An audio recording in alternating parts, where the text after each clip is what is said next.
It's been a long time since the emulation industry has had this much activity. A month or so ago, Nintendo sued Yuzu, the Nintendo Switch emulator, and as of a few days ago, Apple has now opened up their App Store to emulators, meaning millions upon millions of iPhone users now have access to retro games and emulation in their pocket for free with the press of a button. And it begs the question, what is this going to do to the handheld emulators that we all love and have been purchasing for many years now? Because let's be real, these start at around about $50 and can range up to $400, whereas you can now get it for free on your smartphone. I know Android has had this, but now every smartphone can now emulate pretty much, which is a huge shift in the emulation industry. And I wanted to basically share my opinions and what I think this is going to do to the handheld emulation industry.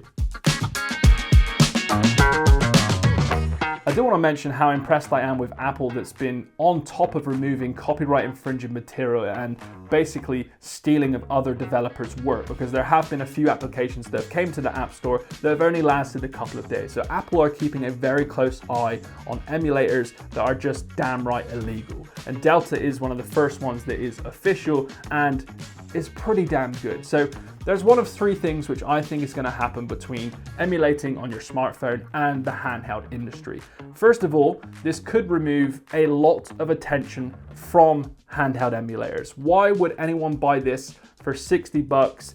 It feel pretty cheap, the OS being absolutely complicated. Nobody knows really how to set up their ROMs and their emulators on here. It is a finicky process. And if you look at all of my reviews regarding these handhelds, I say it over and over again, especially the Linux handhelds, because they're just very, very complicated. So I don't think people are gonna want to buy the budget devices when they can use this for free for a couple hours a day and it will satisfy them, no problem at all. Or secondly, this is gonna get so much attention and people are gonna fall in love with emulating on their iPhone that they'll want to move to dedicated devices with, longer battery life, comfortability, bigger screens, and so on, because this will last a whole day on a single charge emulating your games, where this won't do that. And the biggest downfall of emulating on your smartphone is battery life. It's going to absolutely obliterate your battery life, alongside it not being comfortable at all.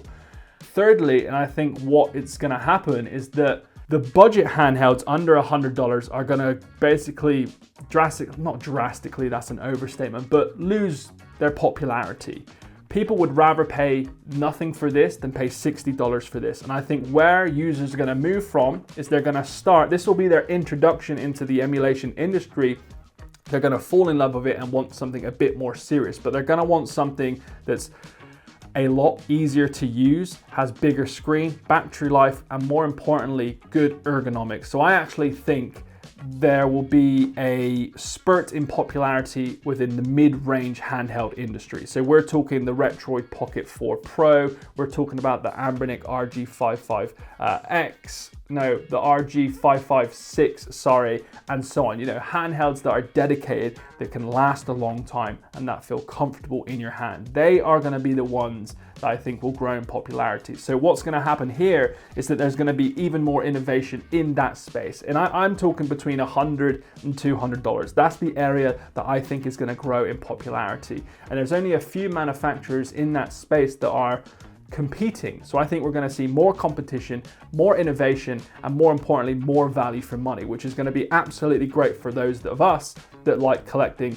and playing on these handhelds, because you can get handhelds that emulate GameCube, Wii, and PS2 for the under $200 range, which is incredibly impressive. And it's something that this can't do quite yet. And the screen's just a little too small, the controls are going to be all over the place, and it's just not going to be a fun experience. And that's where those handhelds in the mid-range industry can take advantage of all of the hype now on smartphones.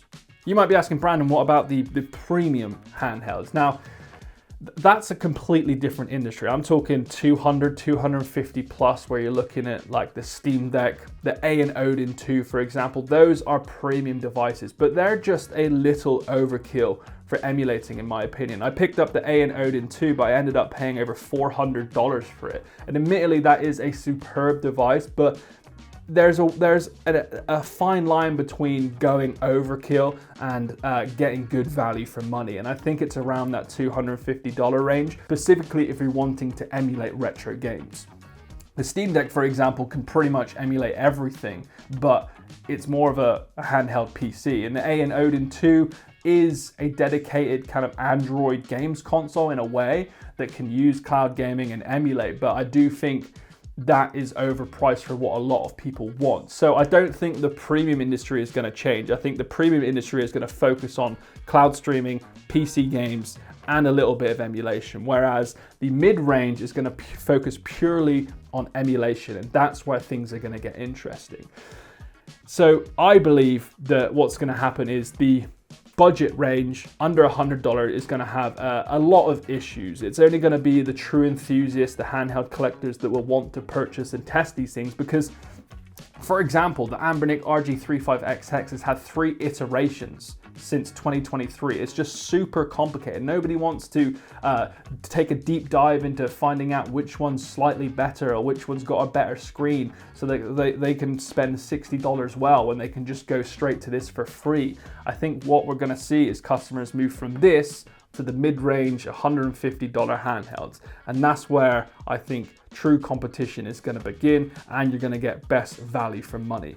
We're kind of seeing it now, you know, like look at the Retroid Pocket 2S, that's $119, and that can emulate GameCube games well. It's got really nice shoulder buttons. Admittedly, the screen is a little bit small, but that's kind of the range you're looking at here. You get the $119 devices that are emulating GameCube, and then on the knocking on the doorstep of $200, you can get PS2 and Wii emulation and great PSP emulation as well. So that is the boundary of what's happening in the mid-range handheld world.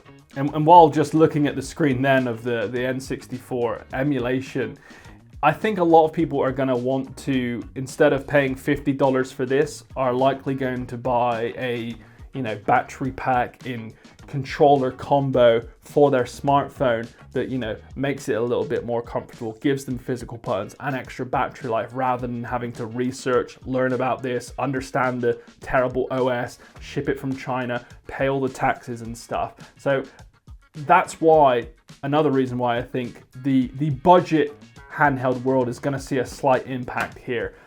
So let me know your comments below. This was more of a short discussion video. Let's see what you guys are saying below. I think a lot of you might disagree with me, but I am all for it. Let's have a discussion in the comments below. I hope you enjoyed this video. I do like doing these. They're a bit off the whim, so do let me know if you enjoyed them, and check out our book in the comment section below, launching in June. Thanks for watching. Bye-bye.